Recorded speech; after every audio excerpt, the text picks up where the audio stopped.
Bienvenue à toutes et à tous à votre nouvelle émission Claire et Nette, cette émission qui éclaire les sujets d'actualité de ce monde numérique. Vous êtes nombreux, ou disons nous sommes nombreux à posséder des smartphones. Mais est-ce qu'on en fait bon usage? Doit-on partager toute information en ligne? Qu'est-ce qu'il faut partager et qu'est-ce qu'il ne faut pas partager? Comment faire pour distinguer la fausse information de la vraie information? Voilà un peu les questionnements sur lesquels nous allons aborder au cours de cette émission. Et j'ai le plaisir de vous dire que je ne suis pas seule. Comme d'habitude, je suis en bonne compagnie. Il est journaliste, il est communicant, il est formateur, il est conférencier et le plus important, il est beaucoup passionné sur les questions des fake news et autres. Donc, qui mieux que mon confrère, Monsieur Crispin Lahou Dichi, pour répondre à nos différentes interrogations. Bienvenue sur ce plateau. Merci.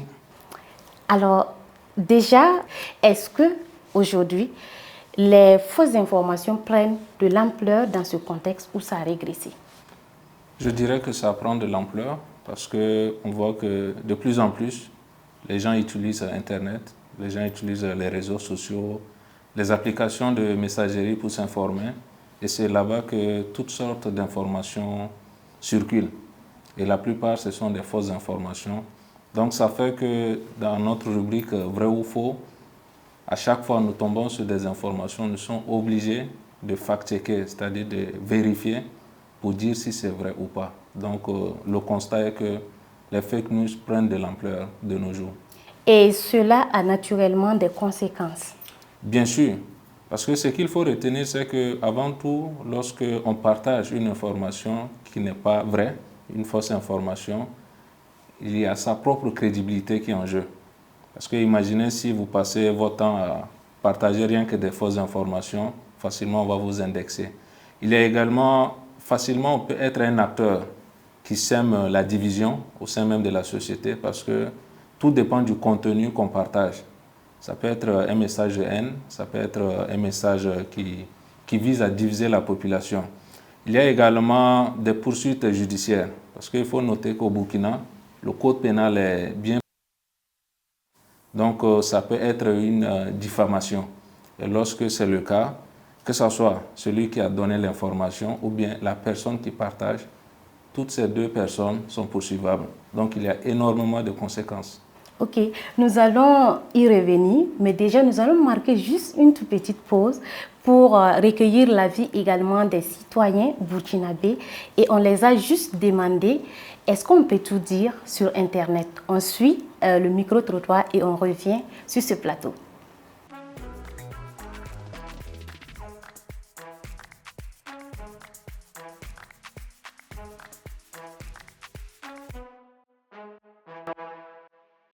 Pour moi, les réseaux sociaux ne sont pas un espace où on doit tout dire brutement comme cela. Parce que en temps de crise comme cela, il y a des gens qui sont touchés. Donc, ils saignent à l'intérieur. Donc, pour passer une information, je crois qu'on doit tenir compte de ce que les gens vont penser, la vie des autres. Ne pas donner des informations qui vont toucher à leur sensibilité. Essayer un peu d'atténuer ce qu'on veut dire. Penser aux autres avant de donner les informations parce que nous ne sommes pas les seuls. Et les ressentis des gens peuvent différer d'une personne à une autre. Donc, je pense qu'on ne peut pas tout dire comme cela sur les réseaux sociaux. Il faut savoir faire la hiérarchisation, supprimer ce qui est nécessaire, ce qui n'est pas assez utile là. On peut laisser ça pour nous-mêmes. Donc je crois qu'on doit savoir sélectionner les choses avant de poster sur les réseaux sociaux parce que c'est un lieu public. Bon, pour moi, les réseaux sociaux sont délicats. On doit beaucoup faire attention. On ne peut pas se permettre de tout dire. Parce que certes, on parle d'une liberté d'expression, mais tout ne se dit pas. Voilà, il y a des choses qui peuvent se dire au moment opportun et ça aussi, ça dépend. Voilà, donc les réseaux sociaux, là, c'est à utiliser avec modération. Ça veut dire qu'il faut faire attention, il faut éviter, il faut faire attention à nos propos, tout, parce que après ça peut jouer même contre nous, même dans le futur, peut-être dans le monde de l'emploi et autres là. Et même après, dans notre vie de famille, ça peut impacter négativement. Donc, il faut vraiment faire beaucoup attention aux réseaux sociaux. Non, je ne pense pas qu'on doit tout dire sur les réseaux sociaux parce que nous traversons une situation difficile. Donc, il faut éviter certains messages qui peuvent conduire à des révoltes ou encore à des discriminations et tout. Il faut avoir des limites. Nous venons de suivre comme ça les avis des internautes, disons des téléspectateurs, des citoyens burkinabés. Nous sommes de retour sur ce plateau. Alors, Monsieur Laounditi, que pensez-vous des avis des citoyens? Je pense que toutes ces personnes qui ont donné leur avis comprennent l'enjeu des sorties, c'est-à-dire tout ce qu'on peut dire, tout ce qu'on peut partager sur le net. Et je pense que effectivement, toutes ces personnes ont raison parce que Internet n'est pas un espace de non-droit. Donc ça veut dire qu'on doit être de plus en plus sage, on doit être de plus en plus rigoureux dans tout ce que nous faisons, dans tout ce que nous commettons comme acte, que ce soit les simples likes, les partages ou bien les commentaires. Et justement parce que la difficulté aussi de certains, c'est d'arriver à connaître la vraie information de la fausse information. Du coup, comment savoir si une information est fondée ou pas? Comment vérifier la source autrement? Ok, ce qu'il faut retenir, c'est que lorsqu'on tombe sur une information, il faut d'abord chercher à savoir qui a donné cette information, c'est-à-dire la source. Est-ce que c'est un média? Si c'est le cas, est-ce que c'est un média crédible? Il faut également chercher d'autres sources. Est-ce qu'en plus de notre source d'information, est-ce qu'on a d'autres sources qui parlent de la même information? Parce que normalement, une information, d'autres sources doivent en parler. Et si ce n'est pas le cas, il ne faut pas qu'on soit pressé, il faut attendre. Ça sera vraiment sage d'attendre, de trouver 2 ou 3 sources qui parlent de la même information avant de partager. Et maintenant, il faut également s'assurer, même si c'est quelqu'un qui a copié, et mettre ça sur son profil, le plus sage des manières, c'est d'aller vers la source en question pour s'assurer est-ce que la source a véritablement partagé l'information. Il faut également contacter si on connaît des personnes qui sont proches de cette source ou bien on connaît des journalistes. Il faut les appeler si possible pour s'assurer si réellement cette information provient de leur organe avant de partager. Donc ce sont des réflexes qu'il faut avoir. Et du coup, il y a certaines personnes aussi qui ne voient pas l'importance même de vérifier la source. Comment arriver à éduquer ces personnes-là afin que les utilisateurs puissent vraiment voir l'importance d'aller vérifier la source avant, bien entendu, de partager ou de commenter une publication quelconque? Je pense qu'il faut les sensibiliser, il faut leur montrer les méfaits, il faut leur montrer les inconvénients de partager une information qui n'est pas vérifiée. Parce que la plupart, lorsqu'on pense qu'on sera poursuivi ou bien on aura des conséquences, c'est là où ça peut facilement alerter les gens. Donc, en plus de la sensibilisation, je pense même qu'il faut de plus en plus faire des campagnes pour montrer aux gens qu'il faut toujours vérifier une information avant de partager, parce que nous sommes dans un contexte où tout est sensible. Est-ce que les algorithmes, je parle ici de l'intelligence artificielle et tout, quel rôle ils jouent dans la propagation de l'information? Ok, quand on parle d'algorithme, il faut retenir tout simplement, c'est cette intelligence qui nous permet de connaître notre sens d'intérêt. Je donne un exemple. Si on est passionné, par exemple, des articles, des marchandises en ligne, et qu'on a l'habitude d'aller sur des pages où les gens exposent des marchandises, ça veut dire qu'on n'aura que sur nos fils d'actualité toutes ces marchandises-là.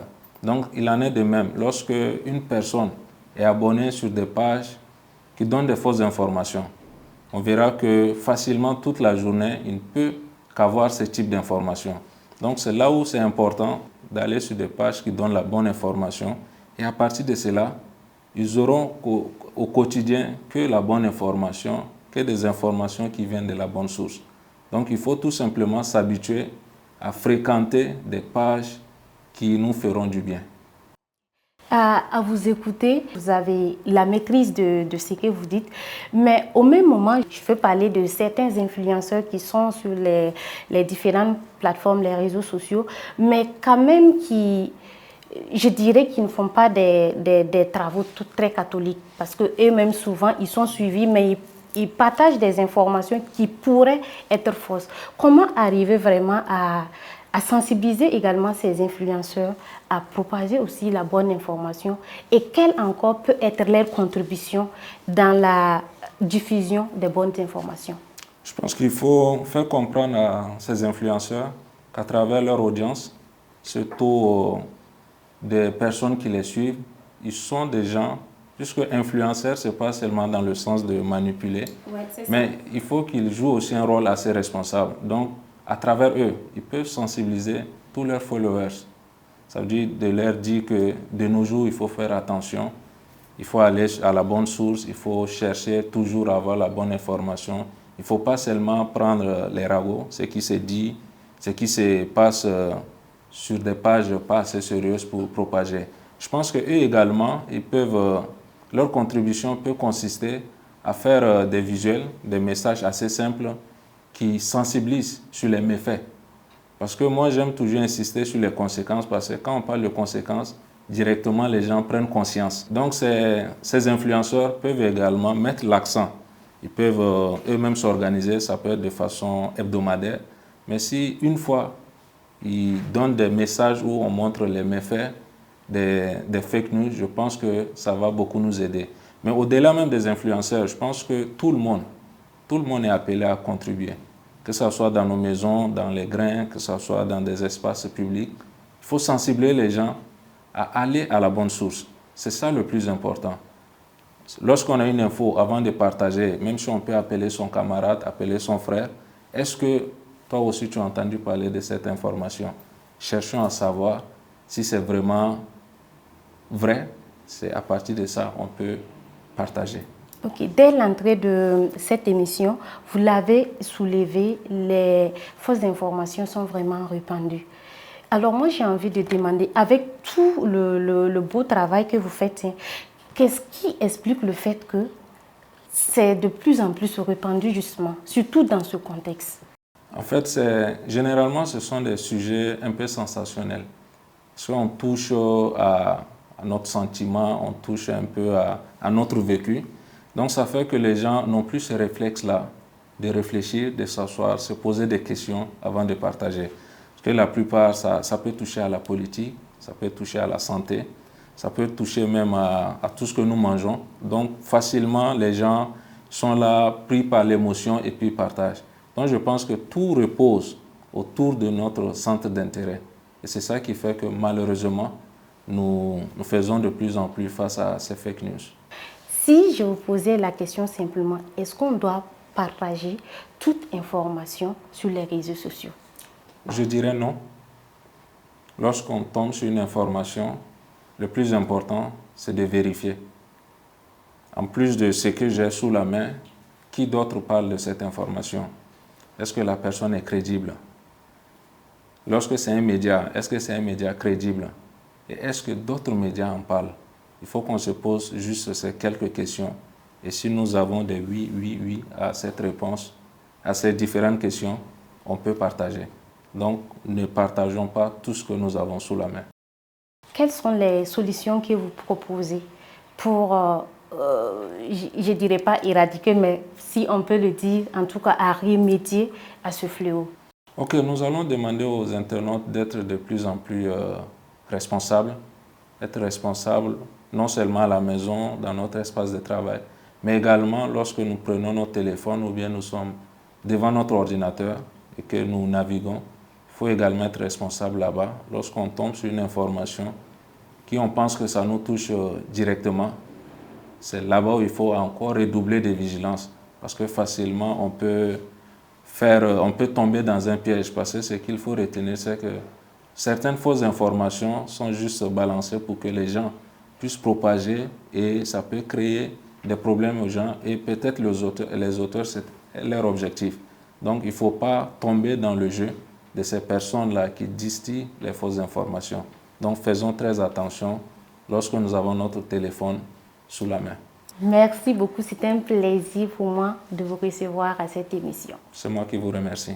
Alors, chers téléspectateurs, chers internautes, c'est tout pour aujourd'hui. Merci de l'avoir suivi, mais n'oubliez pas, vous allez juste voir des liens qui s'affichent en bas de votre écran. Il suffit de suivre ces liens et d'aller liker, commenter et partager. Bien entendu, tout ce qui est dit ici est fondé et ce sont ces genres d'informations qu'il faut partager. Au revoir et on se retrouve très prochainement pour une nouvelle émission de Clair et Net.